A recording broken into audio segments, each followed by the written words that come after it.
Welcome to today's discussion, the inaugural session of what we hope will become a monthly webinar series, The Breakdown, where Steve Levitsky and I, Erica Chenoweth, talk about the struggle for democracy in the US, reflect on historical precedents in the US and abroad, and offer evidence-based reflections on the path forward. My name is Erica Chenoweth, and I'm the Frank Stanton Professor of the First Amendment at Harvard Kennedy School, and I'm speaking in my individual capacity as a scholar. Before we begin, a couple of announcements to share. The Ash Center acknowledges the land on which Harvard University sits is the traditional territory of the Massachusetts people.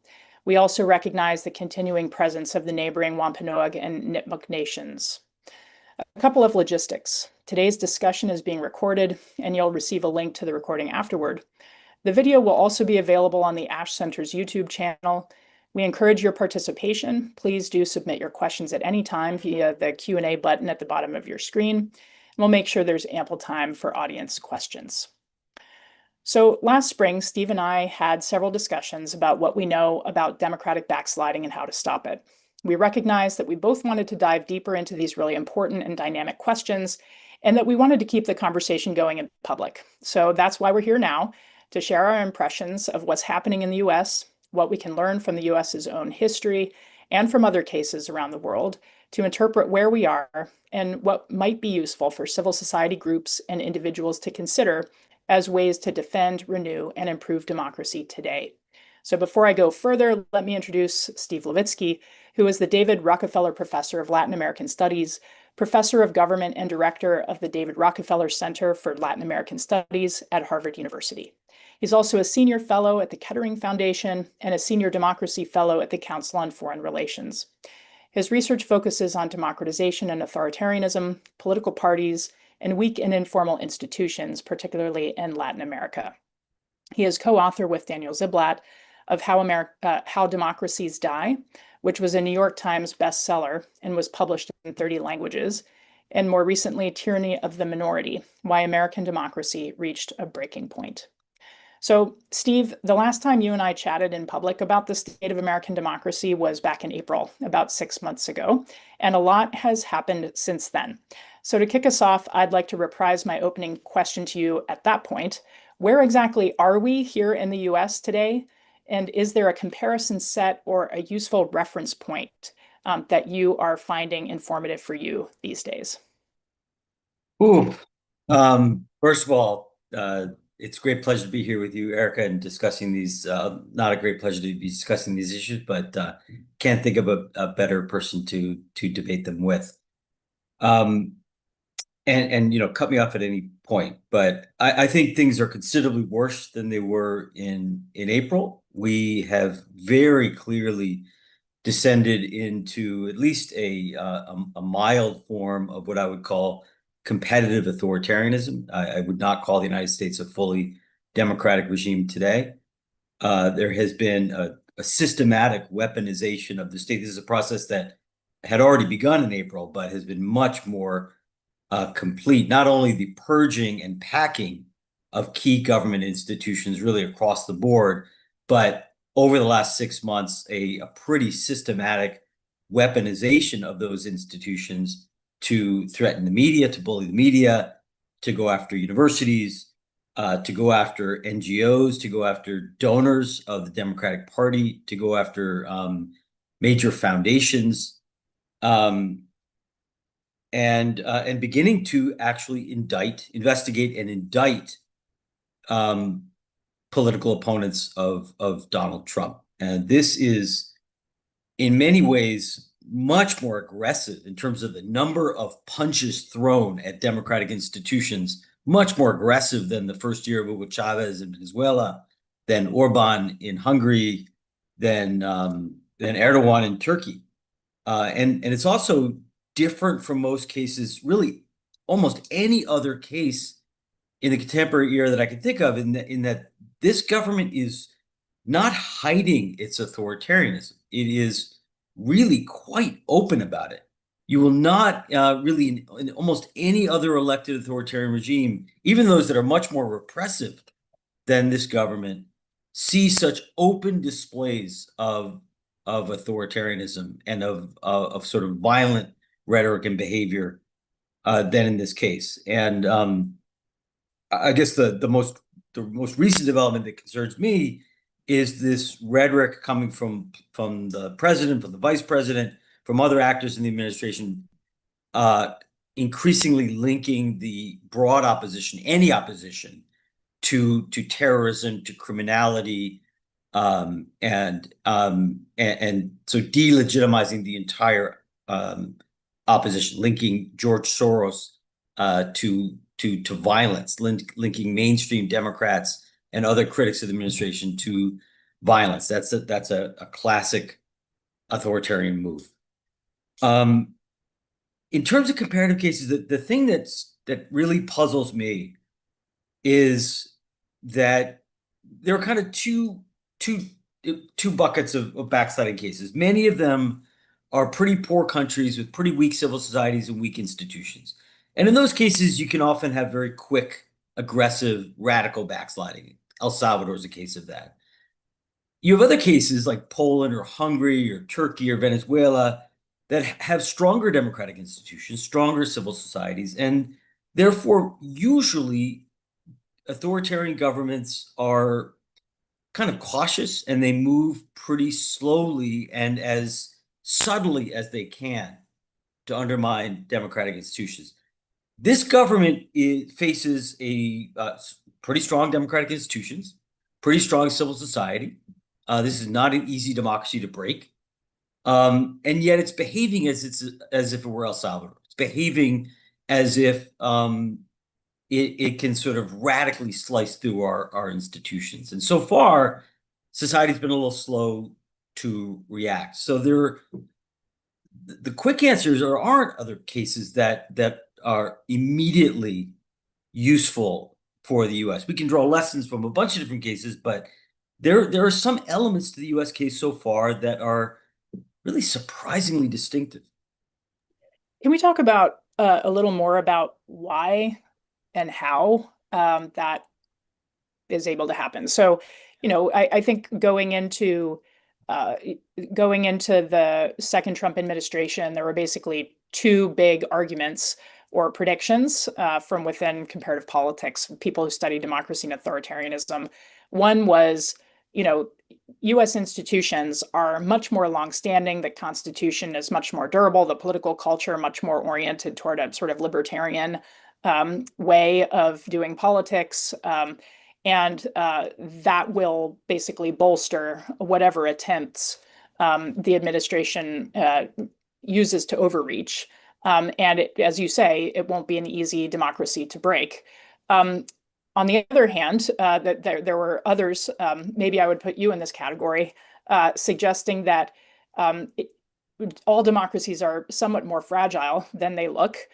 We could also say many autocracies are more fragile than they look, but nevertheless, status quo kind of systems, institutions are more fragile than they might appear if what happens is somebody is elected to power who doesn't care about the constraints, right? And who maybe even more than not caring about the constraints is actively and aggressively willing to overstep them in order to break them down. And so this is the sort of how democracies die argument that self-restraint is the reason why democracies stay democracies. Can you talk a little bit about why that argument seems to be the one playing out more so than the strength of the institutions argument? I mean, can you break down for the listeners a little bit why it is that long-standing institutions that are so deeply entrenched and embedded can be so vulnerable to basically a single person and his inner entourage deciding that they're going to break them down? Well, I mean that's been a puzzle that we're trying to understand. I mean the first point of departure I think we all have to remember is that institutions are just pieces of paper. Institutions don't work automatically. They have to be deployed by individuals. And if individuals don't act to defend or deploy institutions, if those who are responsible for enforcing the rules don't act, the institutions won't work. And it doesn't matter how old they are, it doesn't matter how brilliantly designed they are. So there are at least three things that sort of facilitated this outcome in the United States. First, as you mentioned, Trump is an unusual character in that his willingness to just break the rules, not only break norms, forget norms, break rules, um, and to cross red lines that maybe no other politician in the United States would have crossed is pretty remarkable. But there are two other things that have really helped. First of all, Trump's total control over the Republican Party, which is a big difference compared to 2016, 17. Um, and the fact that the Republican Party won control over the legislature has basically taken the legislature, the US Congress, out of play. US has a very, very strong bicameral legislature with a lot of constitutional power that in practice has exercised a lot of authority checking the executive branch. Though that institution, the institution of the US Congress, as shocking as it is to say this, has effectively abdicated. And ever since the nomination of folks who were egregiously unprepared for their cabinet positions and who had openly talked about weaponizing government institutions to go after Trump's rivals, those folks who should never have been approved by the legislature were approved. And then as Trump has usurped congressional authority and broken the law, Congress has basically folded up its tent. So Trump's control of the Republican Party, the Republican Party's control of Congress has meant the abdication of Congress. The Supreme Court hasn't abdicated in exactly the same way. It's not fully Trumpized, but Trump was very fortunate, or we are very unfortunate, that we have a right-wing court whose ideological views are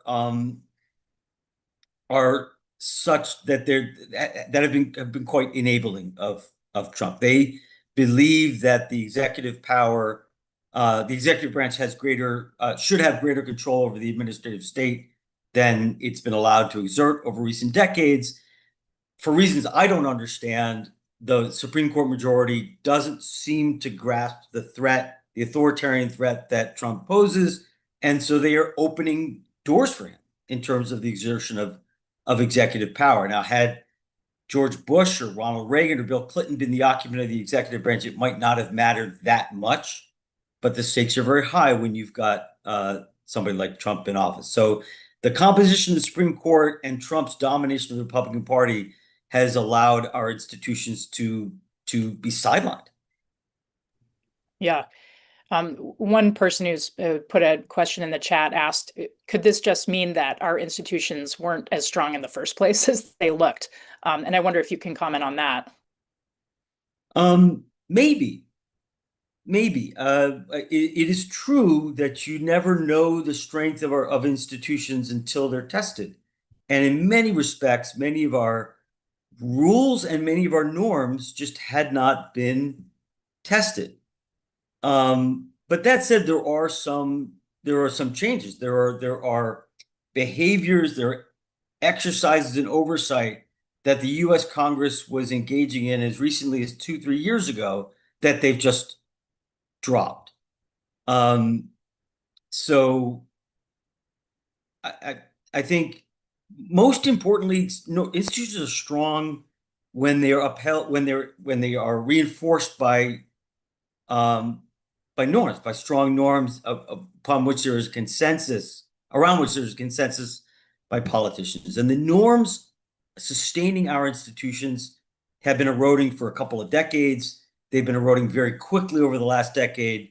They're basically in pieces on the floor at this point. We have very few norms upholding our institutions. And so they're very different institutions today than they were 20 years ago as a result. Yeah.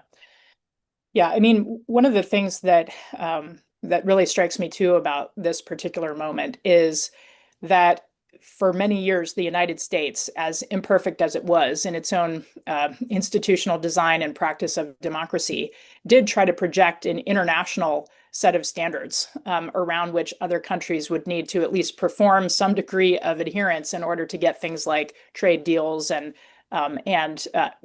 foreign assistance and favorable terms and diplomatic exchanges and the like.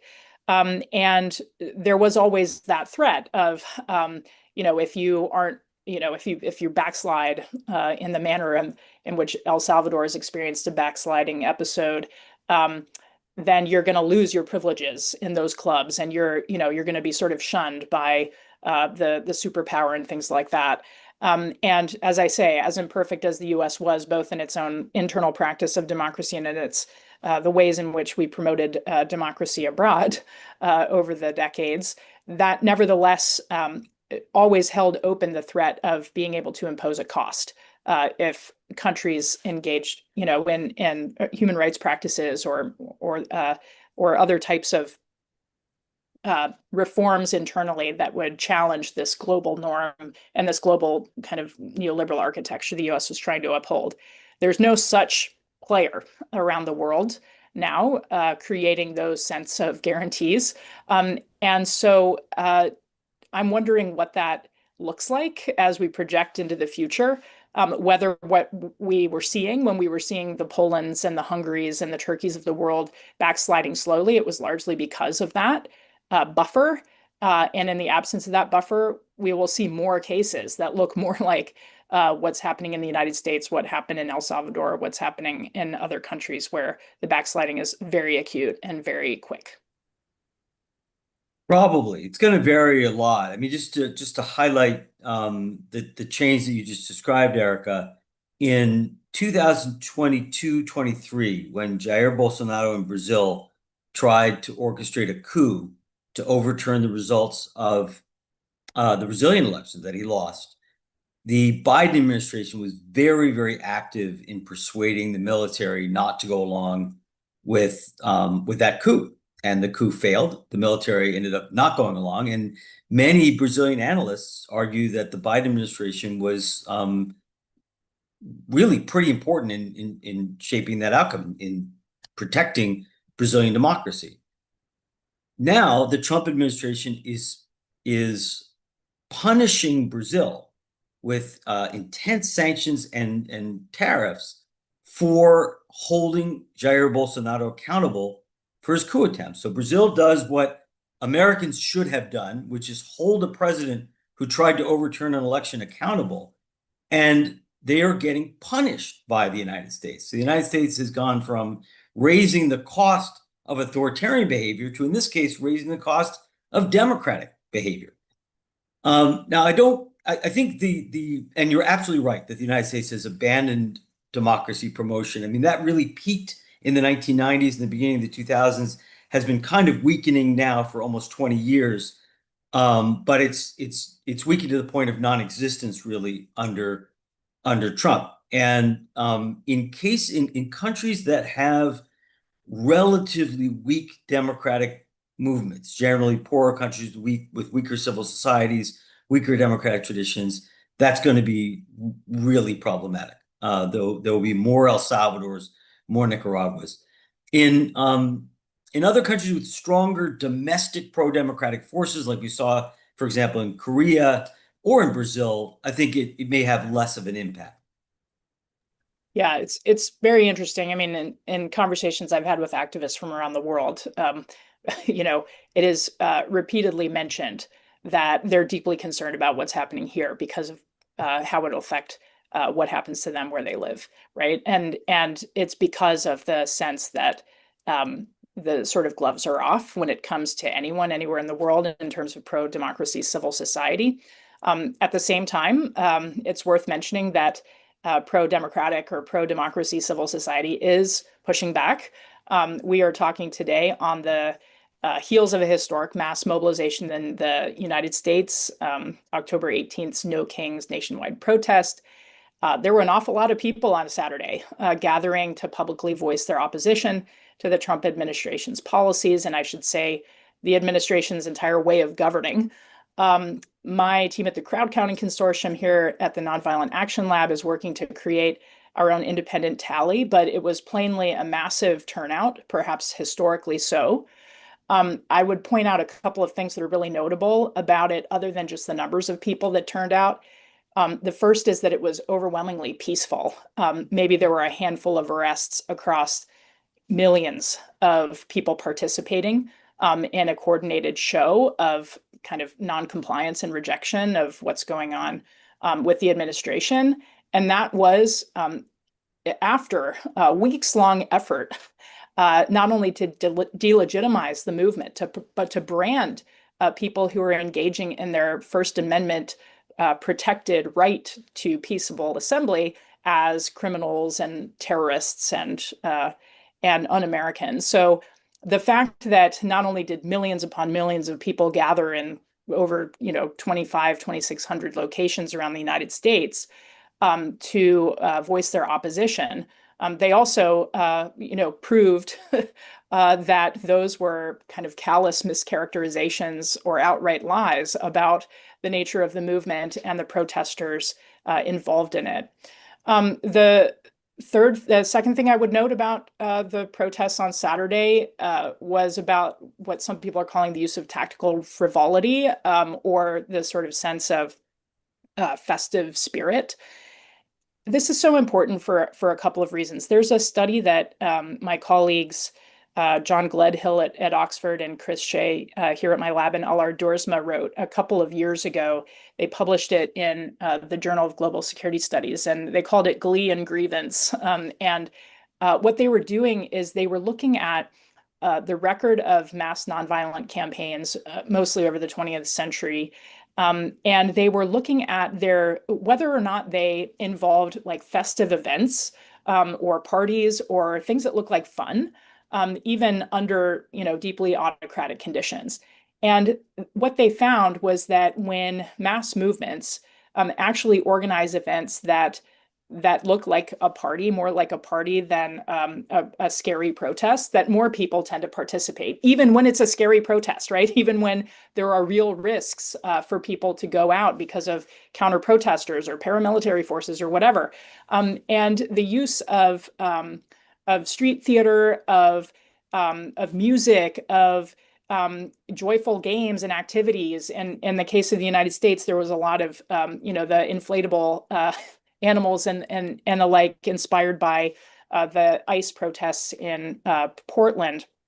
These actually signal that it's actually more like the movement is more positive and more fun than the movement against it.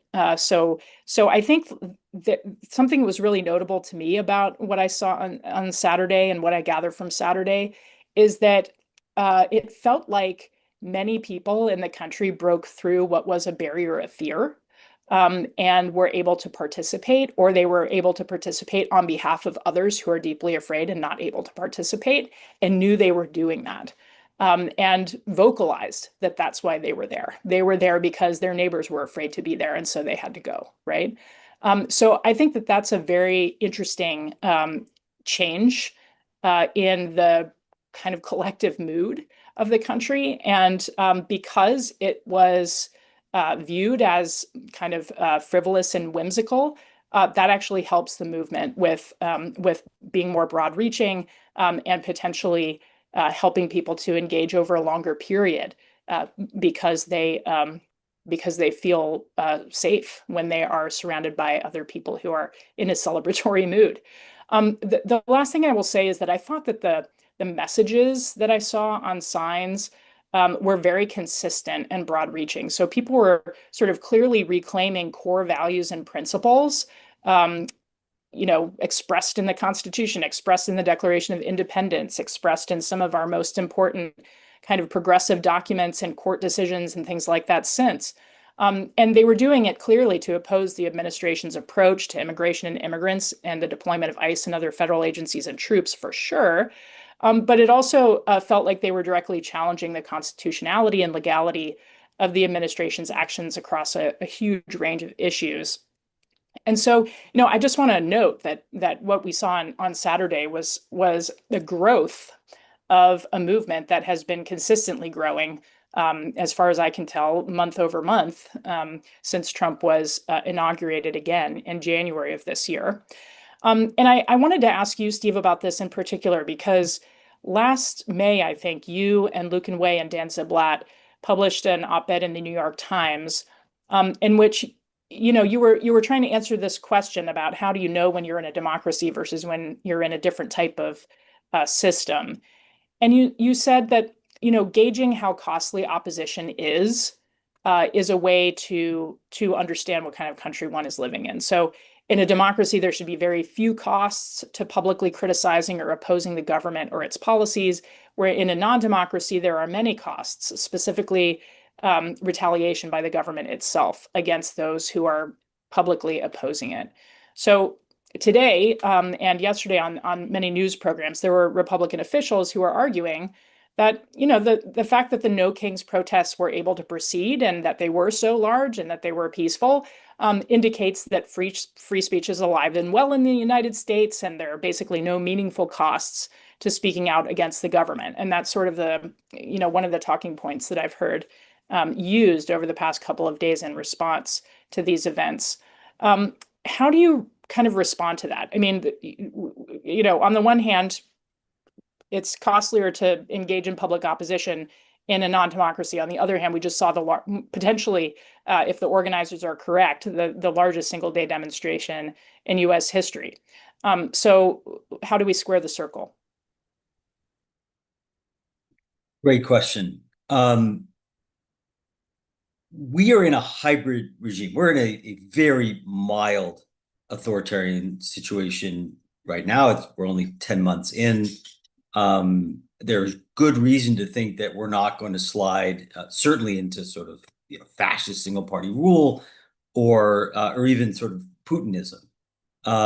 It's really important that we realize that there is a lot of territory in between a violent dictatorship where the cost of opposition, say Russia today, the cost of opposition is prison, exile, or death.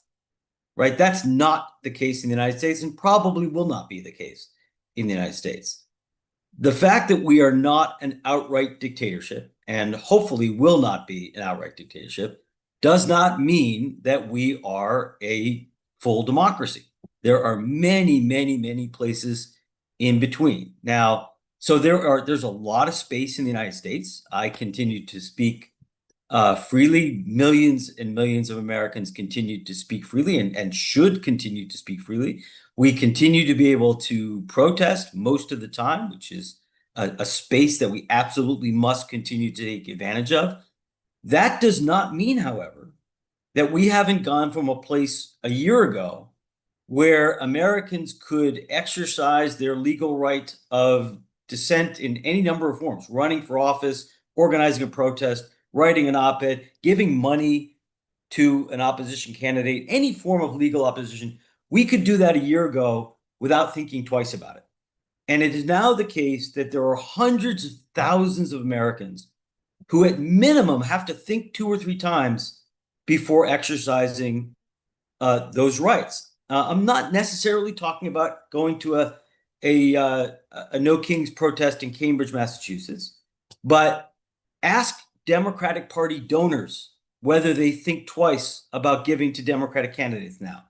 Ask major law firms in DC what their policy is on doing pro bono work for progressive causes, because many of them have stopped doing pro bono work for progressive causes because they fear government retribution. Ask Jim Comey or Letitia James if there's a price to opposing Trump. Many Americans are being investigated and a few indicted for opposing the Trump administration. And in particular, NGOs that are now no longer getting funding because donors are afraid to give, no longer getting legal protection or the same kind of legal support or legal assistance that they used to get because major law firms are afraid to give. Media companies like and media outlets that are changing their programming and changing their editorial line because they're afraid to confront the government. So there's a lot of evidence. We have to make a distinction between repressive violence and other forms of government retribution, which doesn't impose the same price as in Russia, thank God, but nevertheless imposes a price. So it's we often, Lucan and I, treat often treat democracy as as like a sports match, a soccer match, and that ought to have a level playing field. It is not the case that the other team has been pushed off the field, the game canceled, and awarded to one team. But it may be the case that that a couple of players have been taken off the field for one team, and the refs are working for one side against the other. So we've got to imagine, we have to realize that there's a lot of space in between outright dictatorship and full-scale democracy, which the United States, for all of its flaws, was up until a year ago. A couple of really quick points on the very important protests this weekend. You mentioned, and this gets back to the earlier point, that one of the important things about the fact that so many people showed up is they did overcome this barrier of fear. This is the first time, certainly in my lifetime, where there was discussion among Americans of, about being fearful of going to a protest. Right? That I've never experienced that in my lifetime. Again, 7 million or so Americans went to the protest, which is great, but a significant fraction of them thought twice about it. They worried about it.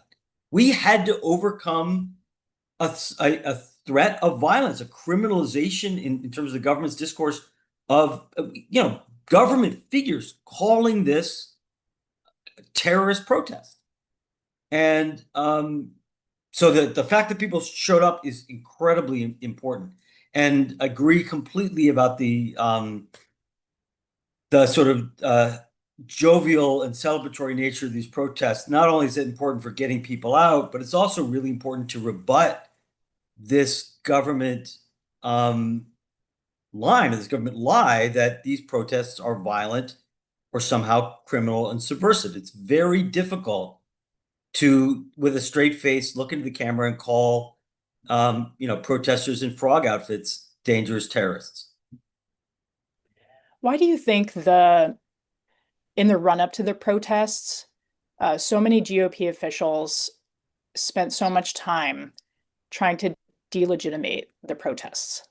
So, I think generally speaking, in the run up to the first couple of big mobilizations, like the Hands Off and the first No Kings in June, they basically didn't say anything about them. And then afterward, they were asked by some journalists their thoughts about them, and they said, I'm not sure what they said, but they certainly didn't vote. They didn't sort of devote like weeks of talking points across the party to trying to in advance both scare Americans about who these protests were, and also try to call them criminals, et cetera. So what do you think is sort of behind that and going on here? What is it an example of? I think this is really standard authoritarian discourse. This is something that I've seen in every authoritarian government that I've ever either personally encountered or studied. It's the criminalization of protest.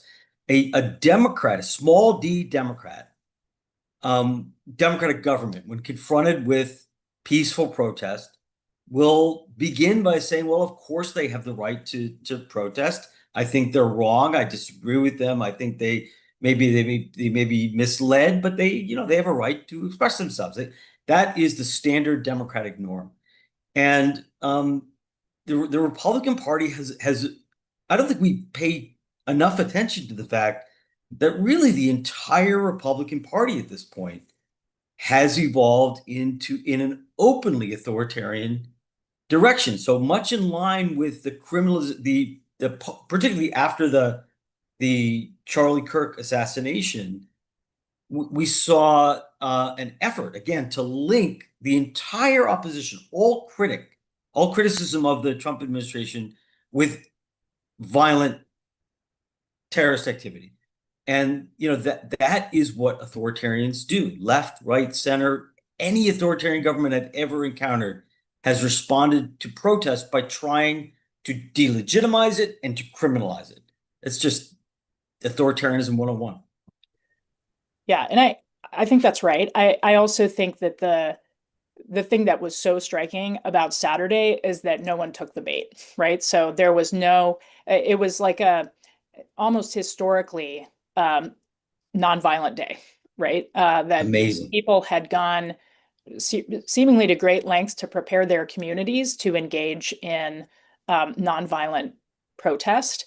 The messaging was about the fact that this was peaceful and nonviolent protest. I think that there were like a couple of arrests nationwide for what seemed like they were nonviolent crimes, right? Things like somebody clothed in what was, perceived to be a lewd costume or something like that. I mean, it was really a remarkably peaceful day. And so that speaks to a capacity issue that the movement has been able to address. And getting that many people to act in coordination and with that degree of discipline does speak to an underlying organizational capacity to prepare on, with certain messages, with de-escalation methods, with all kinds of things to empower people to engage in peaceful protests, even when they're afraid, and even when, in some cases, are facing either violence by police or counter protesters potentially. So, I think it was really significant, and again speaks to a staying power about the movement that that otherwise might be sort of easy to underestimate if the way people see the movement is as just one big day of protest. It clearly wasn't that. It was clearly like a very well organized nationwide set of protests with people working in communities to make sure that everybody stayed safe and was nevertheless able to express their rights under the First Amendment. One thing that occurs to me about the costs, I think you're really right that there were a lot of people who thought twice, but I also think that it is true that the costs are unevenly borne across society. So there are clearly people who decided to stay home because they were too afraid to go out and engage in peaceful protest, in part because the government has actively been arresting and threatening to deport people for engaging in totally protected activity, writing op-eds or engaging in protest around issues that were adverse to the government. And so, it is clear that that not everyone was able to go out and protest in the manner in which you would expect them to be able to do in a democracy. And then the second piece is about the sort of, potential impunity for armed counter protesters and things like that, who there's certainly the potential that it won't be the government itself imposing a cost. We've seen this in many other countries. Venezuela is a good example where there were mobilizations of kind of militias and community defense groups and the like. And this was something that was allowed by the Maduro government, and certainly a blind eye turned to crimes committed by those groups. And so I think that that's something that's present is in these hybrid regimes, the ability to sort of engage in plausible deniability about the government's kind of culpability for allowing lawless behavior toward people who are engaged in lawful activity. So, those are just two things that spring to mind about ways that even if there are some segments of society that are willing to that are able to engage in oppositional activity without themselves feeling concerned for their own safety, when those are unevenly shared and there are informal ways that that rights are not being protected, that too can be an indicator of a non-democracy. And this last point on paramilitary threats and paramilitary violence, one of a weaponized state can be a weapon to inflict damage on opponents and rivals, but it can also be a shield that enables either members of the government or allies of the government to violate the law, to engage in violence with impunity. And one of the great tragedies of the pardon of the January 6th insurrection is not only was it a tremendous travesty of justice, but it was a really clear message that those who engage in violence on Trump's behalf are going to be tolerated and maybe protected. And I think the Justice Department's behavior in the case of Tom Homan getting $50,000 in a kava bag also suggests that this government this Justice Department and this FBI is being very clear that it is willing to turn a blind eye to egregious violations of the law. And that may matter, particularly when it comes to election time and behavior aimed at intimidating election officials and voters. Yeah. So, I wanted to just share one trend before we turn to audience Q&A, which is, one of the other narratives that I've seen about the sort of No Kings mobilization and in opposition to Trump in general during this second term is that nobody's really doing anything. And if they are, it's mostly concentrated in liberal areas, et cetera. And, my team at the Crowd Counting Consortium took on that question. And last week we published a piece in Waging Nonviolence where what we showed was that actually, even before the October 18th mobilization, where I think there was a pretty large number of events that happened in places that Trump won in 2024, we had already seen in this country more consecutive months in which protests were actually concentrated in counties that Trump won in 2024 than at any time during his first administration. So I'll say that again, which is that most protests that happened during the first Trump term were concentrated in counties that Kamala Harris later won in 2024. There were a couple of exceptions to this. One was in March and April of 2018 when we saw a huge number of protests against gun violence in schools in particular. The Enough walkouts, the March for Our Lives, and then a follow-up walkout that happened in April of 2018. And then we also saw a couple of months in which protests concentrated nationwide and in counties that Trump won later in 2024, related to the June 2020 mass mobilization around Black Lives Matter, in particular in opposition and in protest of the killing of George Floyd, Ahmaud Arbery, and Breonna Taylor. So those were the two spikes of activity in counties that Trump later won. So the median protest so far during his second term has happened in counties where the majority voted for Trump in 2024. And these looked like places where protesting was risky. So, for example, in Gillette, Wyoming, there were about 75 people reported to have participated in a hands-off protest on April 5th. And then in June 14th, for the No Kings event that happened in Gillette, about 175 people participated.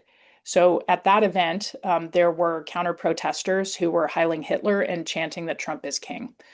So these are places where protest is costly. And yet we have seen a far deeper kind of concentration of protests in these spaces than before. And so I just mentioned that because I think, again, it speaks to the sort of deep motivation of people who are concerned about the direction the country is going to stand out on a street corner and be counted in very hostile territory. And the level of kind of commitment and resolve that signals speaks to, again, the sort of staying power of this broader movement. I also think that it's easy to downplay the importance of protest and a single day of protest. But it's also really important not to underestimate what it signals when people are willing to take risks like that and participate in protest to invite their community into an important conversation that needs to be had, even though everyone knows when they are there that they're doing it in spite of risks to themselves. And what it does is it lowers the barriers to participation to others later on.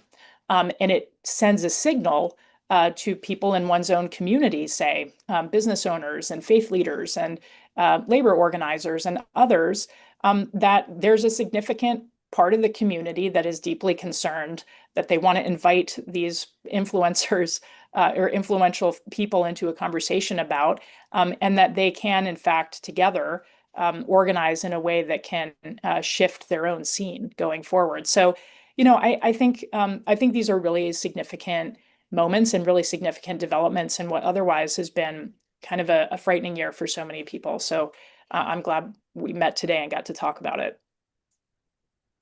Yeah, those signals, you're right, it sends a really, really important signal to other members of the community and society, but sends other signals as well. It sends signals to politicians, both Democrats and Republicans. It sends signals to the media. It sends signals to judges. It's not true that judges operate, completely autonomously of society. They do pay attention to public opinion. They do pay attention to the winds of societal back and forth, and eventually even Republican politicians and the government will pay attention to this. The message is that yes, this is an authoritarian government. It's violating the law. It is imposing costs on people, but this is a very contested process. The game is not up. This is contested, and there is a lot of muscle out there in society fighting back. Yeah. We have a good set of questions that we're not going to be able to get through, but one of them that springs to mind is the question about demographics and participation in the protest. And I want to ask especially about young people. There's a question, do you think that youth in America are apathetic to dictatorship in the case of Donald Trump? And if so, how can that be affected? I think there's another lively debate about this, but I'd love to hear your answer to that question. First of all, hard to generalize because the young people in the United States are very diverse. There is a sector of the U.S. youth that has gotten very politicized on the far right. And they're not apathetic, but they're on the far right and generally supportive of Trump. College students today basically don't remember life before Trump. They grew up in a very, very different era. They're also getting the vast bulk of their information off social media, so they're living in a very, very different media environment than probably most of the people on this call. I think it is too early to say that they're apathetic. I think the level of discontent with the previous status quo is very high. So it's more likely that you're going to get people who were fond of, say, Obama era democracy, who look back on Obama era relatively fondly. Those folks, and I include myself, are easy to get out to a No Kings rally. If you don't have any big political memories before Trump, or you're really not very happy with how our political system has worked in the 21st century, and there are good reasons for that, you're going to be a little slower if you don't see a clear alternative to Trump, you're going to be a little slower. So I'm not shocked that youth have been a little slow, a little reluctant to mobilize, but I think eventually that young people will be at the forefront of protests against the Trump administration. Maybe that's more wishful thinking than analysis, but most protest movements have a really important youth component. They're not there yet in really large numbers, but I think they're going to be there. I think that this government is doing things that are offensive to the values of most young people in this country. And I think eventually they'll respond.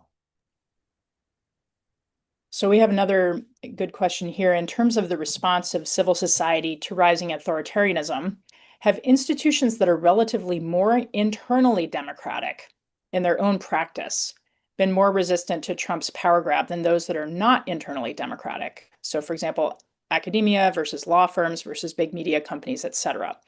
And how can we expect pro-democracy behavior from such a wide variety of institutions, some of which are kind of internally democratic and some others aren't? So maybe like, organized labor or institutions that are themselves inherently more democratic compared to those that are more kind of corporatist. Well, I'm very curious to hear your response to this, Erica. I mean, most of the institutions that you listed, Yeah, including labor unions, if we're being yeah, frank, are not especially internally democratic. Most large organizations in this country are not particularly democratic. We until October 7th, 2023, we used to talk about faculty governance here at Harvard and other universities, but it became very clear that universities are not very internally democratic either. Um, so I mean, there is a little bit of there is some anecdotal evidence that both businesses and especially law firms, where they actually consulted partners or consulted widely within, just ultimately took tougher responses, more independent responses, pushed back against the Trump administration than did ones that made centralized decisions.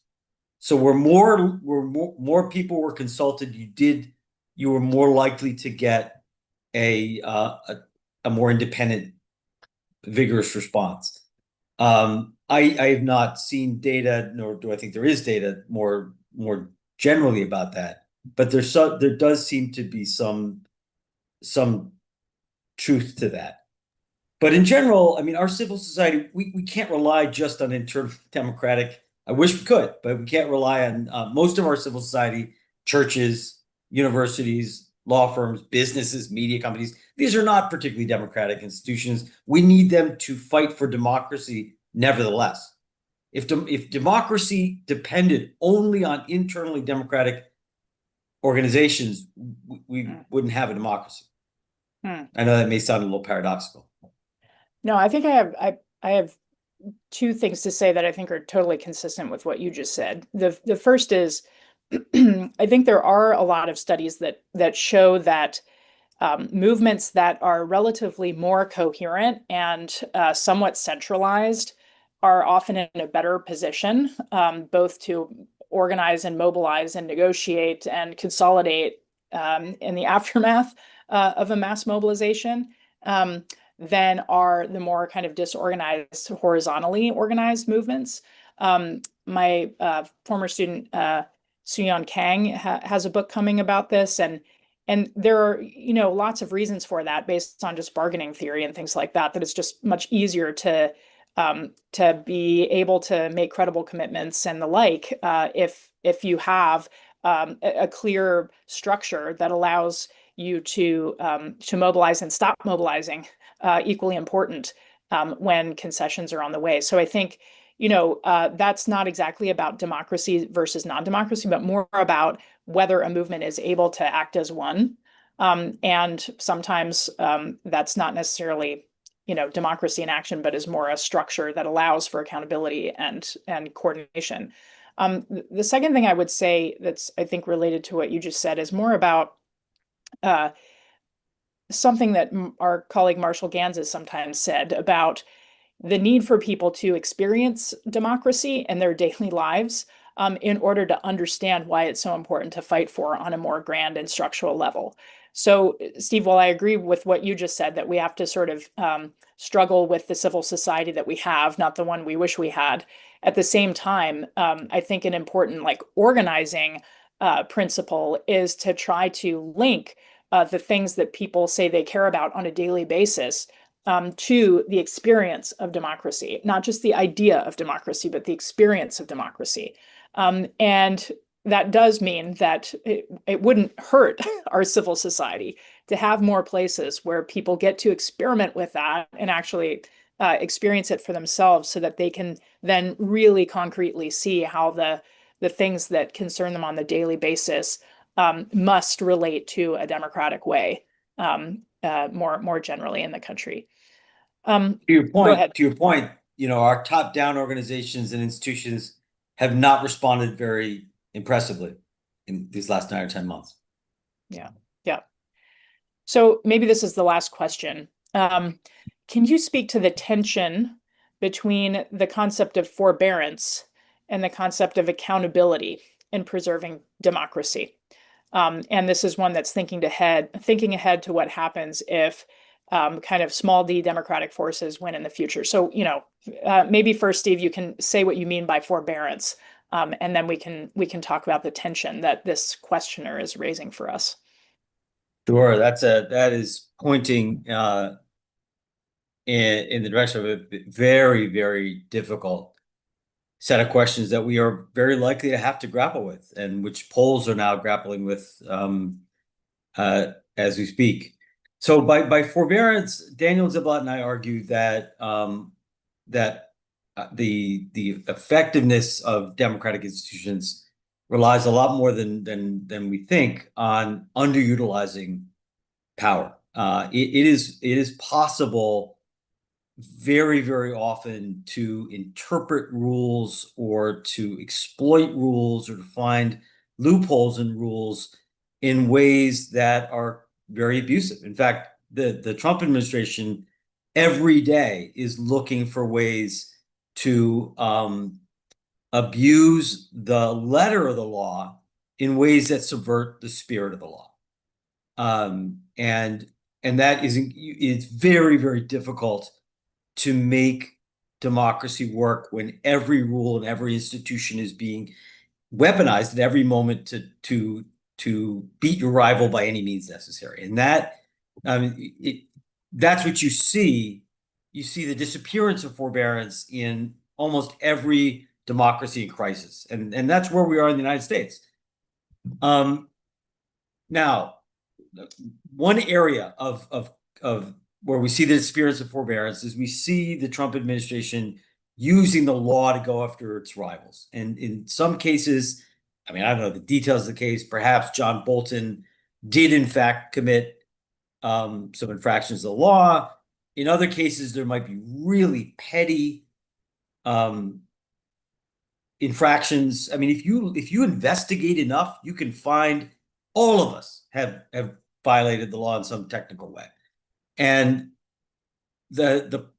so we're seeing the weaponization of the law to go after rivals. And the question is, what happens when the tables turn and small d Democrats are in control of the Justice Department again, and there are all these people who have actually committed crimes?